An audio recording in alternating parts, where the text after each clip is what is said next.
Gak.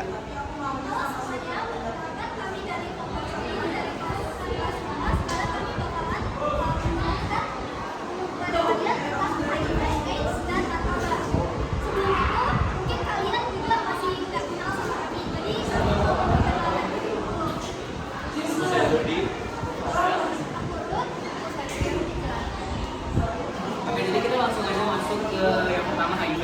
Jadi di pengertian HIV ini, HIV itu sendiri berasal dari panjangan Human Immunodeficiency virus. Nah, dia ini menyerang sistem kekebalan tubuh yang dapat menurunkan elektabilitas manusia dalam memperbaiki sistem imun tubuhnya. Terus dia ini bisa terjangkit dari aktivitas seksual tanpa pasangan atau mungkin dari ibu ke janin maksudnya, di masa menyusui, kehamilan atau persalinan. Terus ada juga gejalanya itu tuh bervariasi mulai dari flu ringan hingga infeksi yang berat, bisa juga sampai ke tahap AIDS. AIDS itu tuh kayak tahap akhir dari HIV. Terus kalau dari AIDS dia dapat menyebabkan sistem perdagangan tubuh sampai meninggal. Kita masuk ke penanganan HIV. Jadi penanganan HIV ini ada lumayan banyak. Ada yang pertama itu ada diagnosis dan tes, tes darah untuk mendeteksi HIV, viral dan jumlah CD4. Terus ada terapi antiretroviral atau ART. Ini menggunakan obat untuk menambah replikasi virus dan meningkatkan jumlah CD4. Terus ada pemantauan rutin dari dokter, pemeriksaan berkala viral CD4 serta evaluasi efek samping dari ART tadi. Terus ada pencegahan infeksi oportunistik, dukungan psikososial, ini konseling dari misalnya orang terdekat atau mungkin dari orang medis. Terus ada edukasi dan pencegahan. Nah ini nih, edukasi ini sangat penting, apalagi di zaman yang sekarang ini banyak banget terjadinya kasus HIV ini. Bisa dilakukan mulai dari edukasi sampai pencegahan terjadinya HIV AIDS sendiri. Terus ada pengobatan penyakit penyerta kayak manajemen kondisi kesehatan lain seperti hepatitis atau diabetes.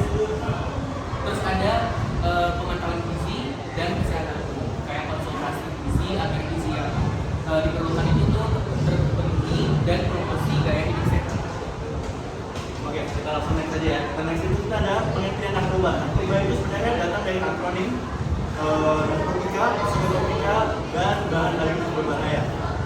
Istilah ini sering digunakan untuk menunjuk pada berbagai jenis zat yang dapat mengakhiri kondisi mental dan fisik seseorang, menyebabkan kegantungan dan memiliki potensi merusak kesehatan. Jadi mereka itu bisa merusak kesehatan kalian dan bisa menyebabkan adiksi yang bisa merusak hubungan hidup kalian dan gaya hidup kalian. Kita langsung masuk ke jenis-jenis narkoba itu ada apa aja. Jenis-jenis narkoba itu ada narkotika pertama, zat atau obat yang berasal dari tanaman atau bukan tanaman, baik sintetis maupun semi sintetis, yang dapat menyebabkan penurunan atau membantu kesadaran, hilang rasa, serta dapat menyebabkan ketergantungan atau adiksi. Next kita langsung ke psikotropika, zat atau obat yang bukan narkotika yang berasal psikoaktif melalui peran psikoaktif pada substansi pusat yang menyebabkan imunitas pada aktivitas mental dan perilaku. Psikotropika itu berarti menyerang perilaku kalian dan bagaimana kalian bersifat. Nomor 3 kita ada bahan adiktif. Substansi lain yang bukan narkotika atau psikotropika yang dapat menyebabkan ketergantungan seperti alkohol dan minuman-minuman keras. Penggunaan narkoba tanpa resep atau di luar pengawasan medis dapat berakibat negatif seperti gangguan kesehatan fisik dan mental serta masalah sosial dan hukum. Jadi kalau menggunakan narkoba secara berlebihan itu juga tidak baik, walaupun narkoba itu sebenarnya awalnya mungkin sudah dirujuk oleh dokter agar mungkin bisa menurunkan penyakit, tapi juga menggunakan kebanyakan atau overdosis akan menyebabkan masalah-masalah yang tidak diinginkan. Kita langsung lihat ke gejala narkoba. Gejala narkoba adalah ketergantungan seperti gelisah, susah tidur, kekejian, bahkan pingsan. Tanda-tanda penggunaan narkoba meliputi mata merah, pupil merah, kelelahan, penurunan berat badan yang drastis, kulit pucat, bengkak abnormal, dan memar-memar.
makan nasi. Sampai jumpa dan terima kasih.